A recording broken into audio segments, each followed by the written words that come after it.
Today's episode is sponsored by Talkspace. I love Talkspace because online therapy has been very beneficial to me.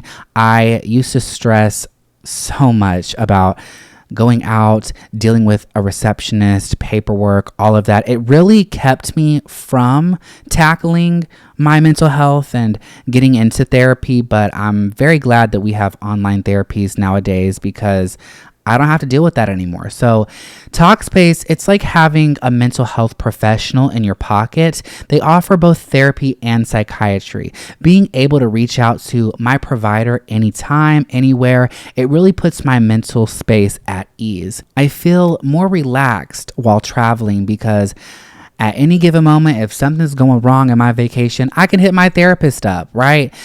It's so easy. So easy. Working through things in therapy, it can be tough, but connecting with my therapist isn't and should never be. I absolutely recommend Talkspace for therapy. You can sign up online and get a personalized match with a provider that's right for you, typically within 48 hours. You can text, video, send voice memos, yada, yada, yada, y'all. It's incredibly convenient. You can have virtual sessions from the comfort of your home. Need I say more? Ugh. As a listener of Unfazed and Unbothered, you'll get $100 off your first month with Talkspace. To match with a licensed therapist today, go to Talkspace.com. Make sure you use code UNFAZED to get your $100 off that first month and to show your support to the show. Again, Talkspace.com and use code UNFAZED. This week's episode is sponsored by Care Of. I love Care Of. Thank you for sponsoring this episode.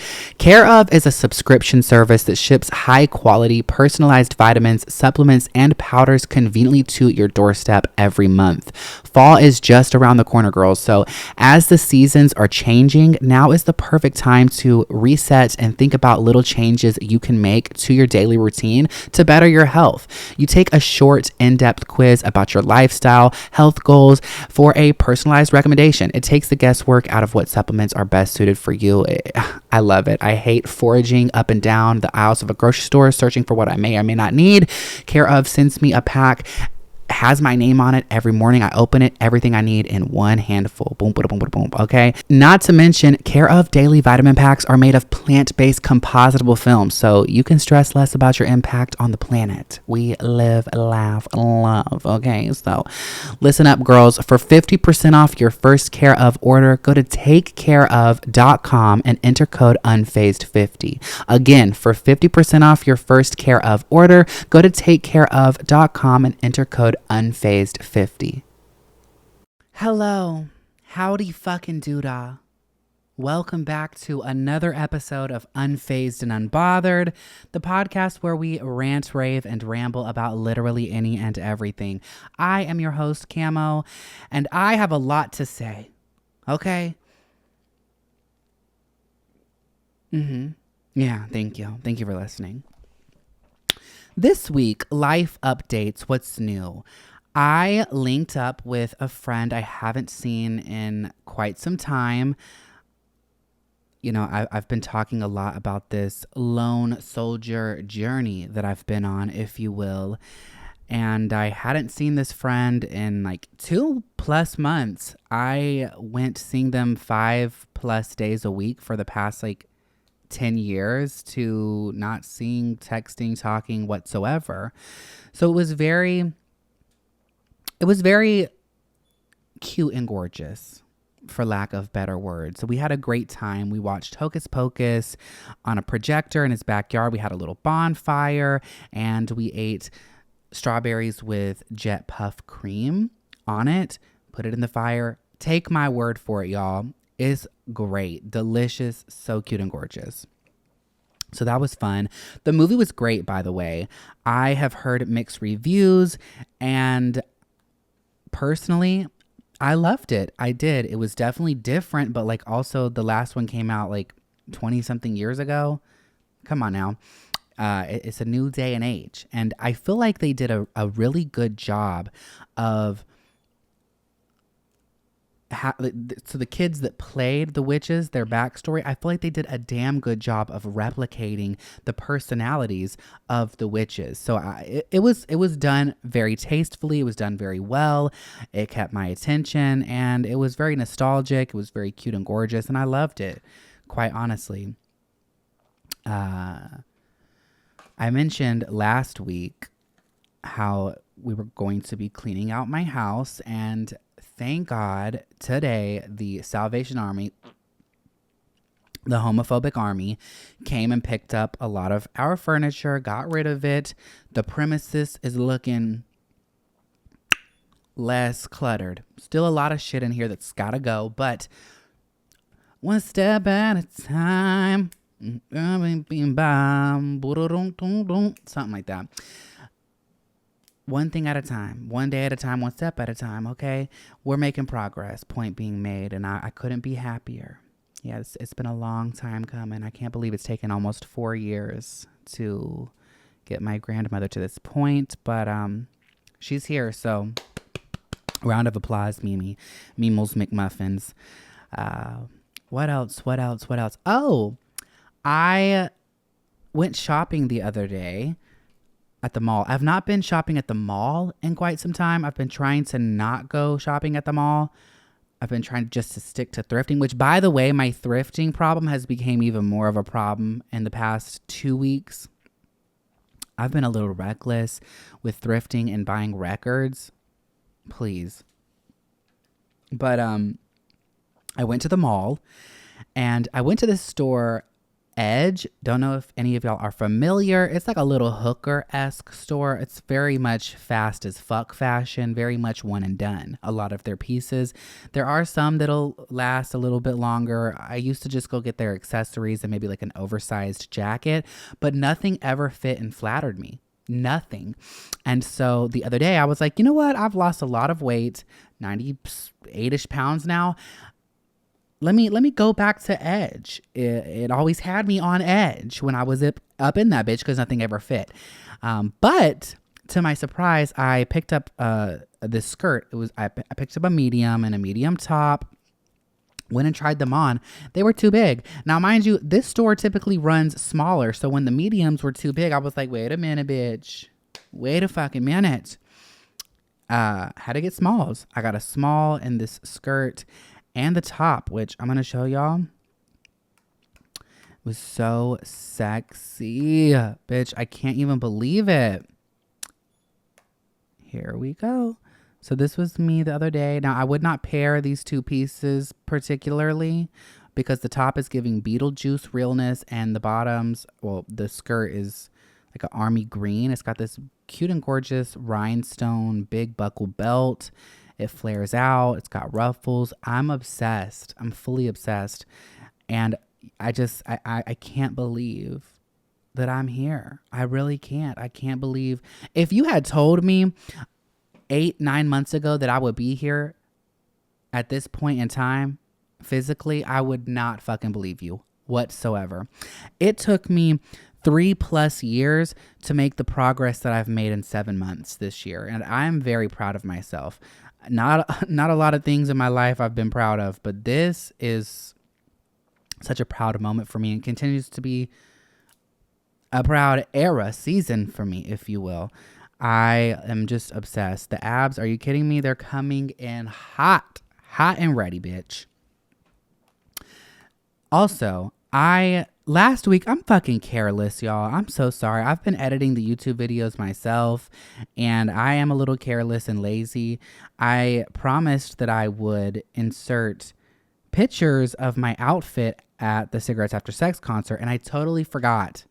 And immediately when I posted the YouTube, I saw a comment. It was like, where's the pictures? So I'm so sorry to you girls who actually cared. I know some of y'all probably don't give a fuck. But to those of you who were like, damn, Cam, where's the fucking picture? Here we go. That was my outfit. Very pussy. This cute and gorgeous cheetah skirt. Had pockets on the front, a zipper. I had this little black bomber crop jacket. I had a bralette underneath it. Let me show y'all a little video of it. Oh my goodness. Oh my goodness. I just probably just exposed myself with them photos at the bottom. It's hard to show y'all this on my phone. But here we go. Yep. Cute and gorgeous. Bralette, skirt, bomber jacket, period, and a little top hat. So cute. What else has happened this week, though? I got a new set. Miss Julie at Tansy Nails off Pleasant Hill inside Jeju. Iconic. I love this set. It's a yin and yang moment. It's got some sparkles, got some ombre effect. Can't go wrong with myth. Damn, bitch, you got a lisp. Miss Julie. Love you, queen. I'm eating some seaweed. One of my favorite snacks. Yeah. Seaweed is very slept on. Sound off in the comments if you're a seaweed princess. So flavorful. It's like the ocean's chips. And now I'm out and sad. Yeah, so I'm going to go on a break, but when I come back, I am going to do something new and exciting. I'm going to be reacting to old songs and perhaps some music videos that I've posted in the past. And I'm also going to give backstories on some of these songs. I think it's going to be pretty funny because there's some diss tracks I want to go over from my past and just have a little kiki with the girls. So on that note, I'm going to go on a break. And when I come back, we're going to get into it. Purr. Today's episode is sponsored by Talkspace. I love Talkspace because online therapy has truly helped me. I used to stress so hard about going to an office, dealing with paperwork, receptionists, and all of that stress and anxiety really kept me out of therapy, but I no longer have to worry about that because I can hit up my therapist at any given moment from my phone. It's so simple, y'all. When it comes to therapy and psychiatry, getting the help you need has never been so simple. You're able to access your provider from the comfort of your device, which means mental health care can be on your own schedule, alleviating the stress of appointment wait times and the travel to and fro. You know, you don't have to worry about that anymore because I feel supported around the clock with Talkspace. It's so accessible. Seriously, y'all. Talkspace lets you send messages to your dedicated therapist in the Talkspace platform, which allows you to update them on any challenges or triumphs you're facing in real time. So you won't have to wait for your next session. With Talkspace, you set goals with your therapist and they will hold you accountable. Trust and believe. They will hold you accountable, making sure that you are progressing. Therapy can help shift your perspective, find tools to cope in difficult times, and be a guiding light. As a listener of Unfazed and Unbothered, you'll get $100 off your first month with Talkspace. To match with a licensed therapist today, go to Talkspace.com. Make sure you use code UNFAZED to get your $100 off that first month and to show your support to the show. Again, Talkspace.com and use code UNFAZED. This week's episode is sponsored by Care Of. I love Care Of. Thank you so much. You have made my vitamin routine so easy. Listen, Care Of is a subscription service that ships high-quality, personalized vitamins, supplements, and powders conveniently to your doorstep every month. You take a short, in-depth quiz about your lifestyle and health goals for a personalized recommendation. It really takes the guesswork out of what supplements are best suited for you. I hate foraging for vitamins up and down the aisles of a grocery store. I don't have to do that anymore. Care Of sends me a pack with my name on it. I plop everything in my hand in one little take. Boom, boom, boom, boom, boom. Everything right there. So convenient, so easy. Also, they are made with plant-based compositable film, so you can stress less about your impact on the planet. I love that. We are environmentally friendly here on Unfazed and Unbothered. Okay, so listen, right now we have a special offer for the girls. For 50% off your first Care Of order, go to takecareof.com and enter code UNFAZED50. Again, for 50% off your first Care Of order, go to takecareof.com and enter code UNFAZED50. I don't know if I'm ready for this, girls. So, the first song I want to go over from my discography is Coming for Blood. If you know, you know. This situation was a roller coaster. So, to paint you the scene, I was 20 or 21. It was 2016. At the time, there was a lot of police brutality videos going viral online. Black Lives Matter was becoming very prevalent and a big conversation all over the internet, Twitter, Facebook, everywhere. And I was very vocal with my disgust. I was sharing videos left and right. And, you know, when you share your opinions online, there's going to be someone with opposing thoughts, and they, of course, are going to share them. So I had shared the Philando Castile situation, very unfortunate tragedy. If you're not familiar, he basically was pulled over for some traffic violation. The officer came to his window. He was told to put his hands up. He told the officer, I have a gun in here. I have a permit. One thing led to another. He lost his life in the car with his girlfriend or wife and their child. Very unfortunate, tragic, sad, and disgusting situation. And I posted it on Facebook and said, this is murder. Something else. Something about it being murder and like how I don't remember exactly what I said, but this motherfucker chimed in. I can't keep my mouth shut any longer. I'm tired of you sharing this horse shit. You're so ignorant. Cops have a job to do, to serve and protect, and they'll serve and protect if that means their own life. Beepity boppity boopity beep boppity boppity beep boppity. Don't act like a hood rat. You wouldn't lose your life. Now, I'm like just so disgusted that somebody's life has been taken and you're justifying it with saying that the cop had a job to do. Did you watch the video? Because he was very compliant. Very compliant. Hood rat? What? Come on now. So, yeah, me and him were going back and forth in the comments. So to paint you an idea in your head of this person, he was about like 5'1", maybe 110 pounds, very small, petite twink. Tried very hard to fit in with the rednecks at our school. It wasn't working. They all tolerated him because he was friends with most of their girlfriends. A bunch of little Blue Lives Matter racist motherfuckers from Winder, Georgia. So he would tailgate at McDonald's parking lot in Bethlehem every fucking night, it seemed, till 2, 3 in the morning sometimes.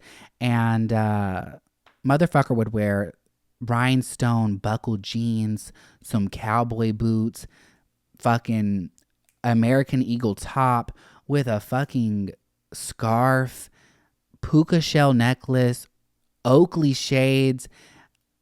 It just a fashion disaster, a crisis. And to top it off, Sally French tip press-ons. How are you doing, Puka? You still rocking the Sally French tip press-ons? Can't relate. Never could. Never would. Never should. But you know, to each his own, I guess, sis. So, yeah, so he had shared his opinion online, and I'm petty, so I was like, okay, Whitey. And he didn't like that. He was like, oh, so you can share your opinions online, but I can't. That's so childish. You're such a child. I'm petty as fuck, so I'm just attacking the fact that he's wearing puka shells and just doesn't know how to put himself together. And he's like, oh, you're so childish. Starts making all these statuses about me, whatever, telling me you're trash. You'll never amount to anything. Nobody likes you. Your music is trash. You've done nothing with your life. All this, whatever.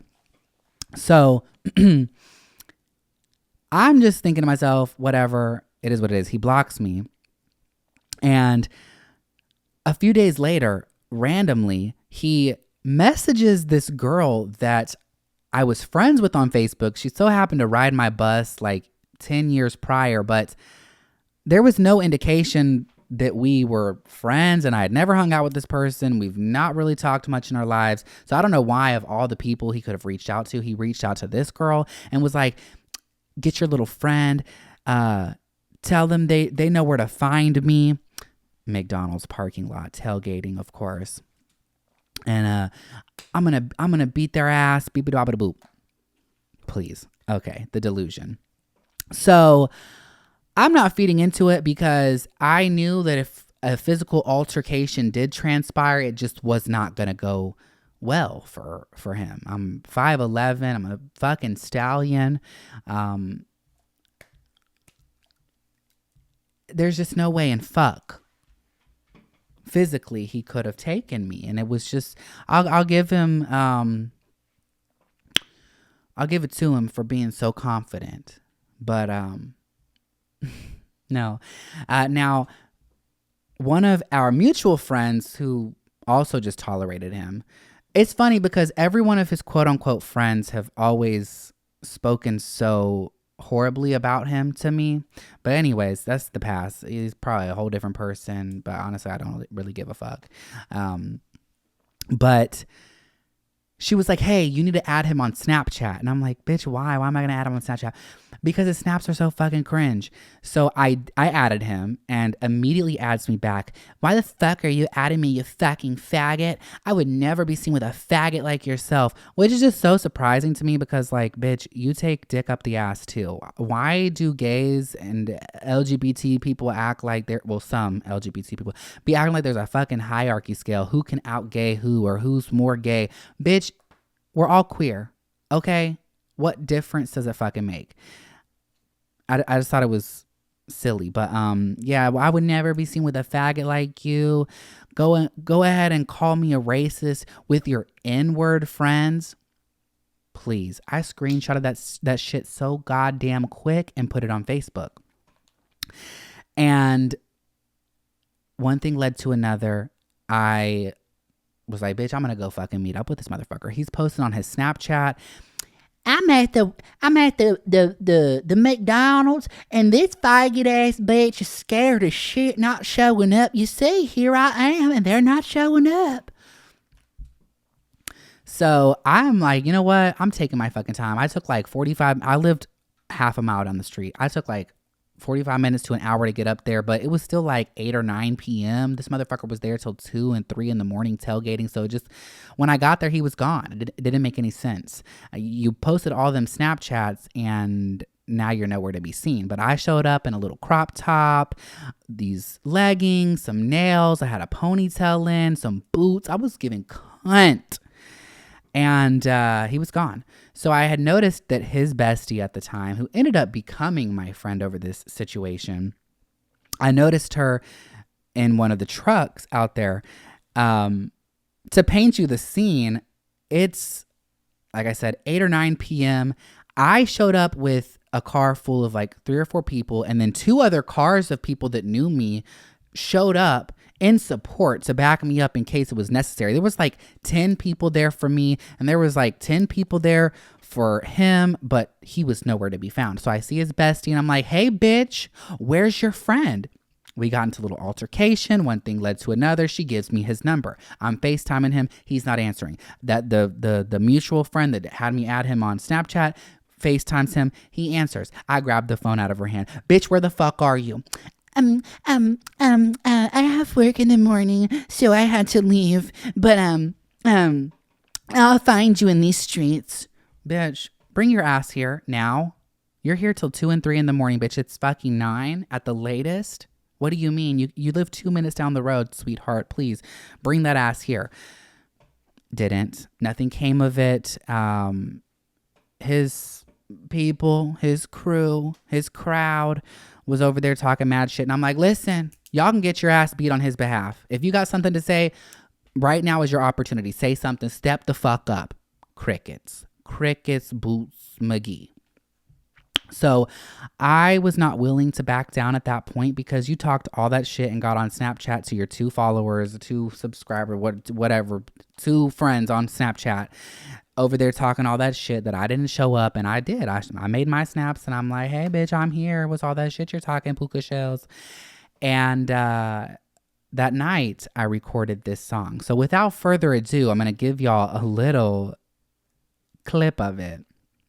That was a long ass story, y'all, but I just had to give y'all the backstory as to why this song came to be.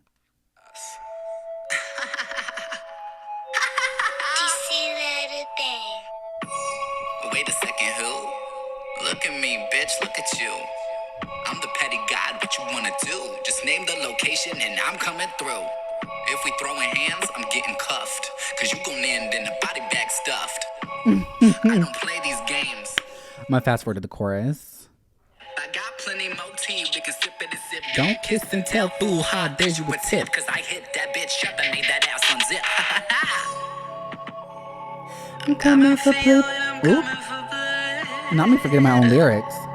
When I make it rain, bitch, I'm causing a flood. Load up the chopper and aim for your head. Pow, pow. Oopsie, shot a motherfucker dead. Ah! I'm coming for you and I'm coming for blood. Good times, good times. Yeah, she's petty. She's petty. So, after this song came out, it went around town. Everybody was talking. The girls were talking. Now, what was funny to me is that he, out of spite of the situation, was giving me all this free promo, sharing my music, trying to attack me online over it, talking mad shit to everybody. I understand, you know, I would too if someone made a song that fire about me. Yeah, and I just kept getting word of mouth from other people, and his bestie at the time switched sides. She switched up on his ass and was like, I just gotta say, this motherfucker was talking all this shit and was playing all your music and was like expecting us all to talk shit, and I liked it. I did. And so we became really close after that situation. But yeah, after that, it didn't end there. For weeks, I want to say, for weeks, me and my friends would go to McDonald's just on the off chance that we'd run into him. And of course, like I said, he was always there tailgating. So every time I would see him, I would roll down the window and be like, hey, Puka, how you doing? Hey, Puka.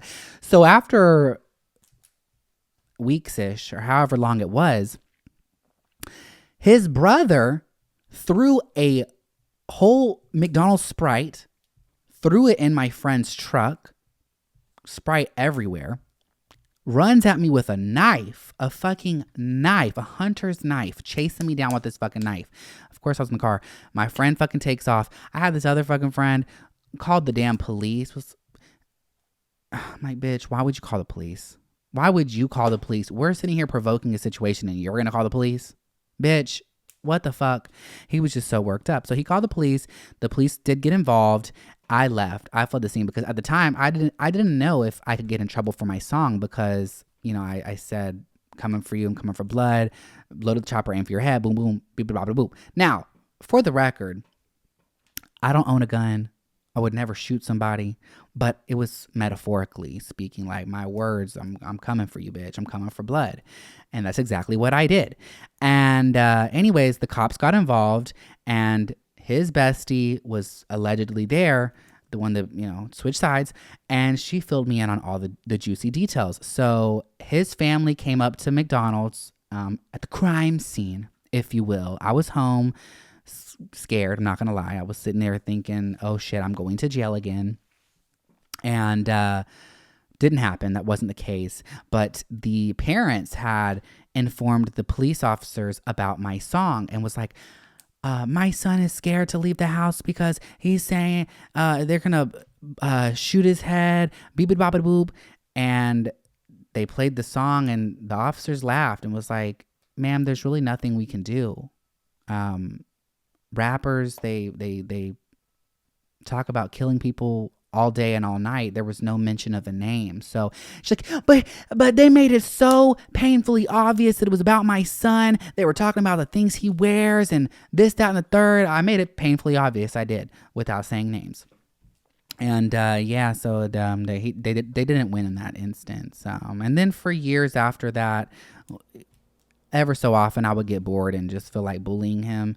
And yeah, I don't know what he's doing anymore. Don't really care. But I think he married a cop that looked like a sloth.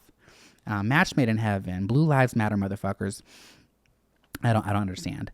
But wow, what a long explanation. I'm gonna go on a break again, and when I come back, I'm gonna dive into another song. So stay tuned.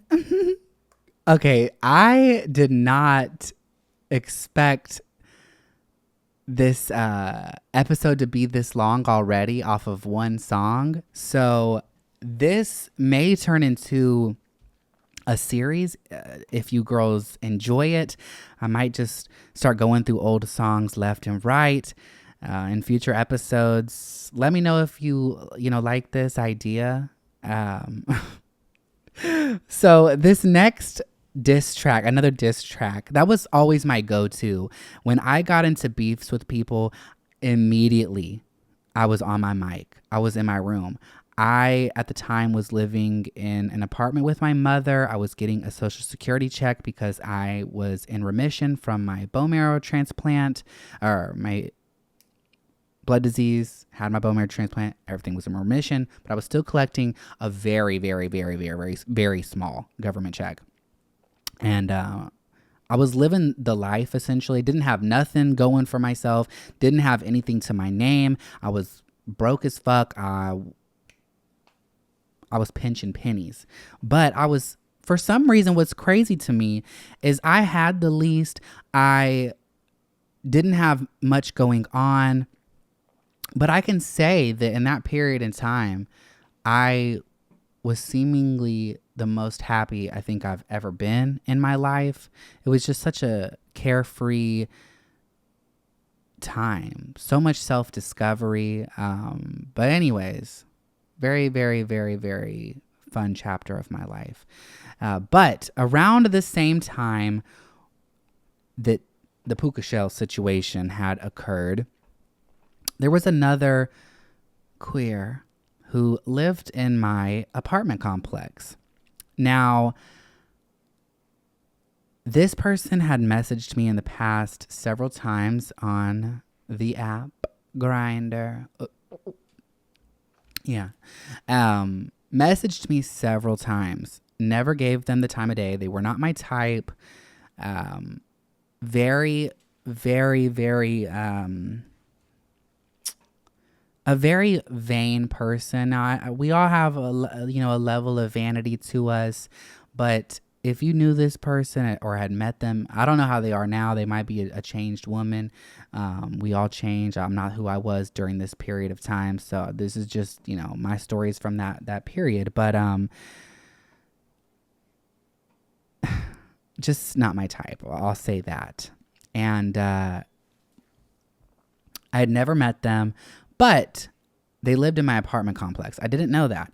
A mutual friend of ours one night hit me up and was like, "Hey, Camo, you want to smoke?" It was like 2 or 3 in the morning. I'm like, "Fuck yeah."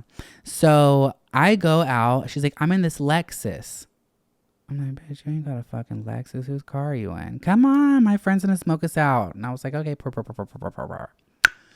So I get in the back seat, and immediately the driver's seat extends all the way flat.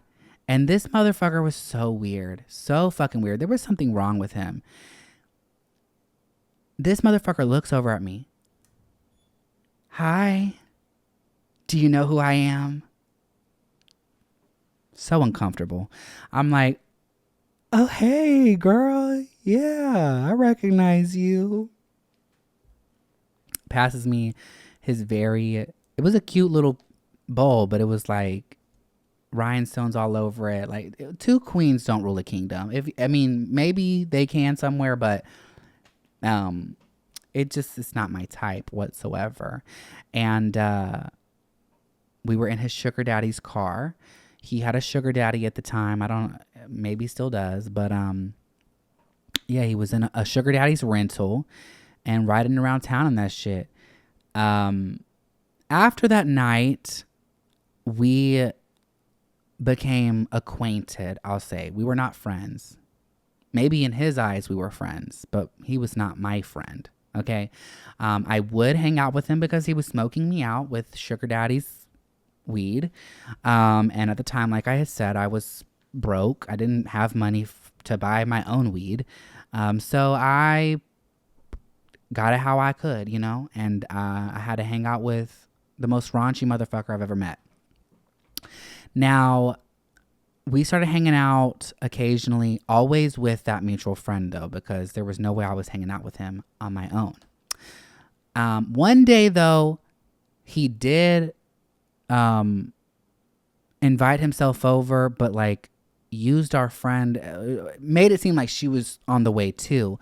He comes over, comes into my apartment. I had like at the time it wasn't a love sack bean bag bed thing, but it was one of those big ass bean bags that you can sleep on. Multiple people can lay up on it. And he's up on my fucking bean bag and starts playing. This is when Don't by Bryson Tiller had just came out. It was the first time. He's the one who put me onto it, actually. He starts playing that and he's trying to get all sexual and like popping his ass for me. And I'm just like, period, queen. And you want to smoke? You want to smoke? Yeah, let's smoke, baby. Let's smoke. So we were getting high, cutesy pootsy. He's over here like putting energies out there that I was just not receptive to, if you know what I mean.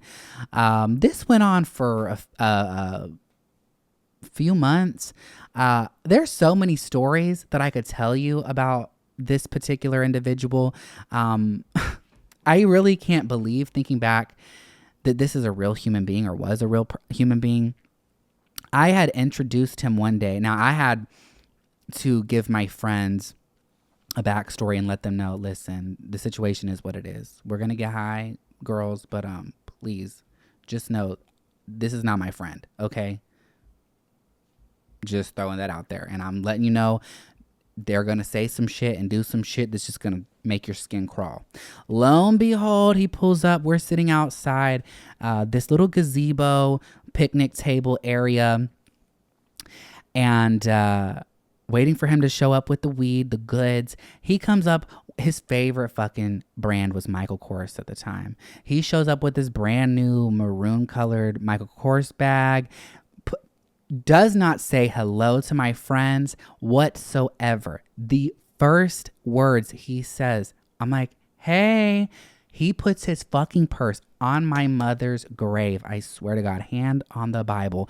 He puts his fucking new purse in front of my friends who he's never met, doesn't know who they are, doesn't know them from Adam's House Cats. Literally puts the bag in front of them and says, what does that say? Michael Kors. Don't you wish it was yours? Please. My bitches were so shady, as they should be, but they were keeping it calm, cool, and collected because they wanted to get high. You know, we wanted to get high. So we tolerated his bullshit. One time, he invited me over to his house for the first time, and I went over there, and we're on his back porch, and he passes me his bowl, and I hit it.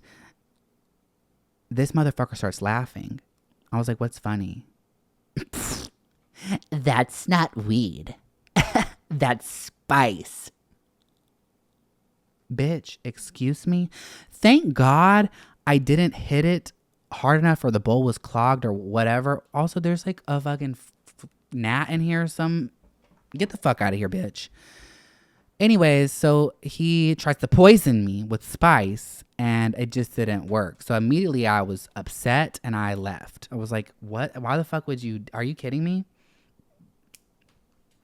Anyways, so fast forward, he had came over to my house a time or two after that. One time my bestie Ariana was over at the house. She at the time had worked at McDonald's and she had a Dasani water bottle. Now, we don't do Dasani. She don't do Dasani anymore, but at the time she was working there, they sell Dasani water. So she had a Dasani water bottle. He comes up in my room and he picks up her water bottle. Who's drinking Dasani? Ew. If you're not drinking Fiji, you're poor. Like this, I can't make this shit up. One time, me, him, and our mutual friend were at the gym in our apartment complex, and he's looking in the fucking mirror, admiring himself, which is fine. I do the same thing. Damn, this fucking gnat bitch. I swear I don't have fucking flies and rodents and shit up in my house, okay? We're at the gym. He's admiring himself in the mirror. But it's just funny because we would go to the gym and he would never work out. He would never work out. He would just sit there in the mirror the whole time we're there. And this particular time, he starts he's looking at himself, kissing the mirror, and starts screaming. And then goes, Satan, Satan. It was so weird. It was so fucking weird. And he runs out of the gym screaming Satan. And then comes back in. It was too much. It was too fucking much, bitch. But fast forward, he's at my house this one time. And I've always been a thrifty person. I've always been obsessed with vintage clothing. I've always had nice designer pieces that were thrifted. I've always had an eye for that stuff. I used to resell on eBay. So, I always had like vintage nice furs and vintage designer sunglasses and accessories, whatnot. And people really liked that shit. And back then, I would just have it all. My room looked like a little department store. Like I had everything set up so cute and on display. Not safe. Not a good idea when you're having a bunch of people over at your house all the time. And I had this fur jacket. It was like a fur trench. I loved it so much. And he puts it on one day and literally runs out of my house with it. Runs out of my house in this fur jacket. Now, at the time, I was, like I said, broke as fuck. So that was a prized possession to me at the time. Fur jackets are very expensive. I did thrift it, but still, it was worth some money. So he runs out of the house with it, and I can't get a hold of him for days. For fucking days. I go hang out with our mutual friend one day, and she's got like 5 people over at her apartment. And when I come in, everyone's looking at me like they all knew something. And I was like, what's going on? Do y'all know something that I don't know? And everyone's like, who's going to tell him? I'm like, what? Long story short, he destroyed my jacket. And his excuse was he got pulled over and the officers ripped it apart to make sure there wasn't drugs in it. So at the time, I knew that he had this sugar daddy, and he was also simultaneously dating a friend who came from Alabama and came down here to date him, essentially. They didn't work out. He cheated on him. So the friend was like stranded in Georgia. Their car was like broken down. Me and his boyfriend, partner at the time, we became really close, really quick. And I kind of took this friend in and let them live with me for a few months. But anyways, because he was dating that person, they had the sugar daddy's number, right? And so at this point, I'm pissed. All things considered, everything that's been done and all just the weird behavior, I was pissed. I was pressed. I wanted my fucking jacket. It was ruined. So I called the sugar daddy and I was like, hey, your sugar baby is cheating on you. And my friend confirmed that. And then that like bonded me and the friend. Like, you cheated on them. You left them high and dry. And now they're moving in with me and we're becoming close. What a theme. A lot of friends, me becoming friends with people who were besties with or intertwined with arch nemesises. Interesting. So, yeah. Anyways, Here's a clip of that song. This one is very petty and horribly edited, but this one's a little too much. I told you I don't play, bitch. Hold on. So remember how I said he would be like, what does that say? Michael Kors. So I used his catchphrase, but at the time I had a lot of Versace, and Versace was like my favorite brand. Of course, it was all thrifted, so whatever, but still, I used his own phrase against him. I told you I don't play, bitch. I'm fucking petty. What does it say? Versace. Tacky ass bitch, you's a motherfucking joke. Should've aborted your ass back when you was a yoke. Cam calling out your material last. Taking notes, bitch. I'm the one teaching the class. Take that Michael Kors and shove it far up your hole. Like the sugar daddy dick that you've been riding for those. You's a do nothing bitch. Almost brought my lyrics again. Ain't your daddy's rental car. So go ahead, lottie-dottie. I've got shooters I can call, then to back up your body. Bad bitch, hell nah, you's a fucking thotty. No taste, no class, you're fucking shoddy. I don't play, bitch. I don't play. I don't play, bitch. I don't play. I don't play, bitch. I don't play. I don't fucking play. Yeah, so another petty instance of my life. Yeah, what a time it was. A time it was. We ended up, well, we didn't really squash the beef. It escalated after that. So the song came out, of course, that also went around town. And like I said, I had contacted his sugar daddy and kind of ruined that situation for him. And he was so pissed. I remember, so fucked up. I was at my great-grandfather's funeral. And he called me and was like, if you ever fuck with my money, I'll fucking kill you. And your fucking curly-headed sister and your disabled mother. Like, he was so nasty, so fucking nasty. He said the nastiest shit. Obviously, he was just all bark, no bite. But a very troubled individual. I'm a troubled individual too, don't get me wrong. But that is a type of trouble I just can't relate to. Fast forward, I was at the pool at our apartment months later.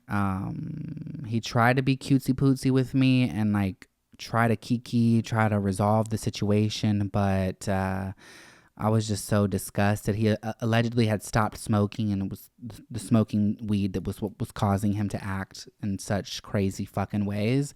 Not buying that shit, but yeah, it was funny. He came to the pool, and I was with a group of queens, and one of them played that song on speaker, and it was just so uncomfortable. I have so many stories from that period of my life that I potentially can share. If you girls want to hear some more, let me know. I could go on till the cows come home about old music that I've done. Now, obviously, these songs were not tastefully done. I did everything myself, not the beats, but like the vocals, the lyrics, the recording, the editing, all of it I did on my own. I had no training, so like they're not the best sound quality. They're not mixed mastered properly at all, but it definitely was a part of my past, and I have so many other songs with so many other backstories that I could share, but those were probably the two biggest disc tracks that had the juiciest stories behind them, so I wanted to share those with you. Interesting time there it was at the Farmington Hills apartments, the government apartments in fucking Bethlehem. Y'all, I will never forget, my mom was obsessed with me. My mom loved me so much, and I loved her. She was my biggest fan, and I will never forget. My mother was always in the mix, always in the fucking mix of all my dramas, with the fucking puka shell instance, hyping me the fuck up with this situation. She was blasting the music. She was sharing the music. She was in the comment sections going back and forth with motherfuckers. My mom, she convinced me to, or she like called the sugar daddy herself and was like telling the sugar daddy that this was a family heirloom and was trying to get money out of him before we had like exposed him for cheating on him. But anyways, it was, I can't remember all the details and the timeline exactly, but I remember my mom was just always in the fucking mix, and she icon. That's all I can say. But this has been a long episode. I hope y'all like it. I was trying something new. Like I said, there's a lot more I could do like this in the future if y'all liked it. So let me know in the reviews. Let me know in the comments. And that this concludes this week's episode. I love y'all. Thank you for tuning in, and I'll see you next week.